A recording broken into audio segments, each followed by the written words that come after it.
રાજકોટના વોકાર્ડ હોસ્પિટલના બિલને લઈને વિવાદ થઈ ગયો।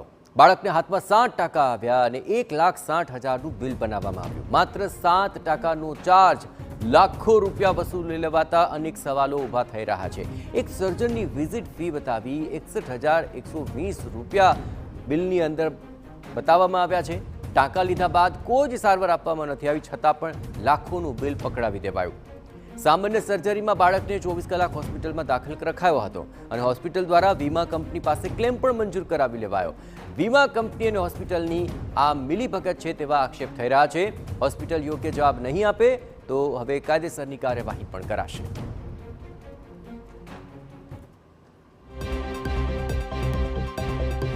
જોઈને અમને તો એકદમ આશ્ચર્ય થયું કે આ સર્જરીના 1,60,910 કઈ રીતે હોઈ શકે। બરાબર છે, એટલે અમે જોયું પછી તો ઠીક છે, અમે બીજી લાંબી ના ચર્ચા કરી છે કોઈ જાતની છે, અમે લઈને અમે સીધા ઘરે વહી આવ્યા। પછી 2 દિવસ અમે રાહ જોઈ, પછી આજુબાજુ લોકોને અમુકની સલાહ લીધી તો અમુક લોકો એમ કીધું કે ખરેખર તમારે આને ઓલો કરવું જોઈએ, જાગૃત નાગરિકે તમારી ફરજ છે કે તમારે આ હોસ્પિટલની સામે એને જાણ કરવી છે કે ભાઈ આ ખોટું બિલ છે। બધું ધ્યાનમાં રાખીને ઇમરજન્સી સર્જરી માટે સેમ ડે આપણે એને લીધું સો દેટ આપણું એનું જે વૂન્ડ છે, જે ઇન્ફેક્ટેડ છે તેનું ઇન્ફેક્શન વધારે એને શરીરને નુકસાન ના કરે અને એટલા માટે ઇમરજન્સી સર્જરી કરવી પડી હોય। આફ્ટર કન્સેન્ટ ડિટેલ આપણે સંમતિ લીધા પછી સંમતિમાં પ્રોસિજર સંમતિ પણ આવી જાય અને એસ્ટિમેશન સંમતિ પણ આવી જાય। ડિટેલ બિલિંગ સંમતિ પછી આપણે એને સર્જરીમાં લીધું છે, ઇમરજન્સી સર્જરીમાં। રાજકોટમાં ખાનગી હોસ્પિટલોમાં લૂંટ છે તેનો બનાવ એક સામે આવ્યો છે। રાજકોટની નામાંકિત એવી વોકાર્ડ હોસ્પિટલમાં માત્ર 7% આવ્યા અને સામાન્ય સર્જરીનું 1,60,000 રૂપિયાનું બિલ છે તે ફટકાર્યું છે। જ્યારે આખો મામલો છે તે પ્રકાશમાં આવ્યો ત્યારે હોસ્પિટલ સ્ટાફ છે તે ગલ્લાતલ્લા કરવા માંડ્યો। એટલું જ નહીં, પરંતુ તેમના દ્વારા દાવો કરવામાં આવ્યો કે આ જે સર્જરીની જે રકમ છે તે દર્દી અને તેના પરિવારજનો સાથે સમજૂતીથી કરવામાં છે। આપણી સાથે એ દર્દીના સગા છે। દાદા, શું તમારા છોકરાને બીમારી થઈ હતી અને કેટલા રૂપિયા ચાર્જ લીધો હતો? હાવ નોર્મલ, મારો દીકરો હરતો ફરતો ક્રિકેટ રમીને ઘરે જતા હતા એના મધર સાથે। એક્ટિવા થોડું સ્લીપ થઈ ગયું એટલે એ એક્ટિવા એ શેરીની અંદર જ હતું। એ લોકોએ જે જણાવ્યું એવી જગ્યાએ કોઈ જગ્યાએ કશું થયું જ નથી। શેરીની અંદર સ્લીપ થઈ ગયું રેતીમાં, તો પાછળથી બાળક નમી ગયો અને એક્ટિવાના પતરાની અંદર એનો હાથ ફસાઈ ગયો, હાથ ખેંચવા ગયો એટલે ત્યાં હાથમાં કાપવો પડી ગયો। એટલે નજીકમાં અમને વોકાર્ડ પડતી હતી એટલે અમે ત્યાં અહીંયા આવ્યા। એટલે વોકાર્ડની અંદર ઇમરજન્સીમાં અમે દાખલ થયા એટલે અમારી પાસે પહેલાં કે 2,500 રૂપિયા જમા કરાવો, એ જમા કરાવ્યા અને એણે પહેલો જે હાથને સાફ કરી અને સાદો પાટો વાળી આપ્યો અને મને કહેવામાં આવ્યું કે આને સ્ટીચ લેવા પડશે। મેં કીધું કંઈ વાંધો નહીં, સ્ટીચ લેવા પડે તો જરૂરી કાર્યવાહી કરો। એટલે સ્ટીચ લેવા માટે કે એડમિટ થવું પડશે। મેં કીધું હા કાંઈ વાંધો, એડમિટ થઈ જાય, મેડિક્લેમ છે? મેં કીધું હા છે। એટલે કે અમને રૂમની અંદર શિફ્ટ કરી દીધા। શેરિંગ રૂમ હતો, એક રૂમની અંદર ખાલી 8 બાય 8 રૂમની અંદર 2 પલંગ, બરાબર છે, એની અંદર અમને શિફ્ટ કરી, એનું 4,000 રૂપિયા ભાડું લીધું, કંઈ વાંધો નો પ્રોબ્લેમ।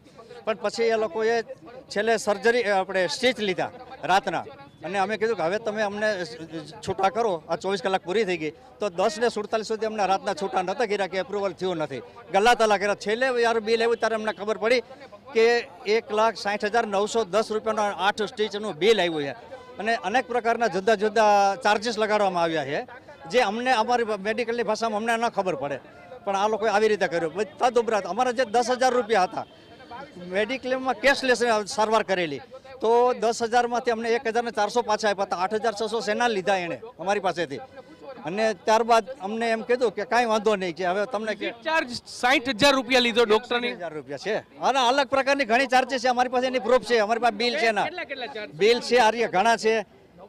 તમે 21,400નું બિલ છે, 61,120નું છે, 11,000 એનેસ્થેસિયાના છે, બીજા 15,000 કો ઓપરેશન સર્જનના છે, બરાબર છે, પછી 3,200 રૂપિયા ઇમરજન્સી સર્જરીના છે।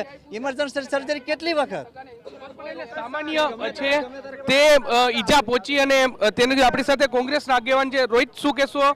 નામ બળે દર્શન છોટે, સામાન્ય ટાંકાનું આટલું મોટું બિલ? દર્દીને ડૉક્ટરને લગભગ ભગવાનના સ્વરૂપમાં જોતા હોય અને એ રીતના જ એમની પાસેથી સારવાર અર્થે આવ્યા હોય, પરંતુ ક્યાંક ને ક્યાંક આ જે ઘટના સમગ્ર સામે આવી છે એ પરથી લાગે છે કે માત્ર વોકાર્ડ હોસ્પિટલ છે એ નામની જ છે। માત્ર ને માત્ર કોઈ ઇન્સ્યોરન્સ કોઈ દર્દીના સગા ન હોય એટલે પોતાનો ટાર્ગેટ પૂર્ણ કરવા માટે દર્દીને હેરાન કરવા, ખોટી સારવારો દેખાડવી, ખોટા વિઝિટો લેવા, સામાન્ય રીતના 7-8% આવ્યા હોય એટલે તમે કોઈ પણ દુનિયાના ડૉક્ટરને પૂછી લ્યો, મેક્સિમમ ચાર્જ કોર્પોરેટ હોસ્પિટલો 10,000 થી 15,000 હોય। આ 1,61,000 એટલે 1% એને 22,000નો પડ્યો। દર્દી એડમિટ રાતે 7 વાગે થાય અને ઇન્સ્યોરન્સ કંપનીને સવારમાં 11 વાગ્યાથી સારવાર દેખાડી, એટલે શું ઇન્સ્યોરન્સ કંપની હોય એટલે દર્દીના સગાના નામે તમારે કંપની પાસેથી ઉઘાડી લૂંટ લેવાની? એટલે ક્યાંક ને ક્યાંક સમગ્ર જે બાબત જોઈએ, એક ડૉક્ટરનો ઓપરેશનનો ચાર્જ 60,000, બીજાનો 30,000, ત્રીજાનો 15,000, એનેસ્થેસિયા 4 વાર દીધા. હવે ટાંકા લેવામાં નાનો એવો હાથ ખોટો કરવાનો હોય, માઇનોર એનેસ્થેસિયા હોય, 4 વખત એનેસ્થેસિયા તમે દર્શાવ્યા. દવાઓ તમે જોવો, કન્સલ્ટિંગ અને કન્વર્ઝેશન એટલે ડાયલોગ, ડૉક્ટરો સાથે ડાયલોગ કરવાનો 13,000 ચાર્જ લગાવેલો.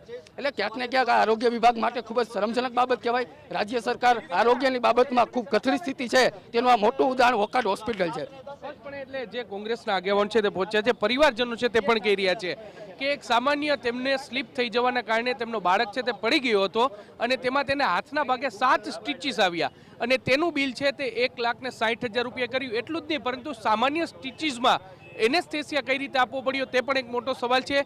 જરૂરથી ક્યાંક ખાનગી અને કોર્પોરેટ ઓફિસો છે તે પોતાના ટાર્ગેટ પૂરા કરવા માટેની મિલીભગત હોય તેવું અત્યારે સ્પષ્ટપણે લાગી રહ્યું છે. જોવાનું રહેશે કે સમગ્ર મામલે આરોગ્ય વિભાગ કે આ પ્રકારની કાર્યવાહી કરે છે. કેમેરા પર્સન ભાવેશ લશ્કરી સાથે મોહિત ભટ્ટ, ટીવી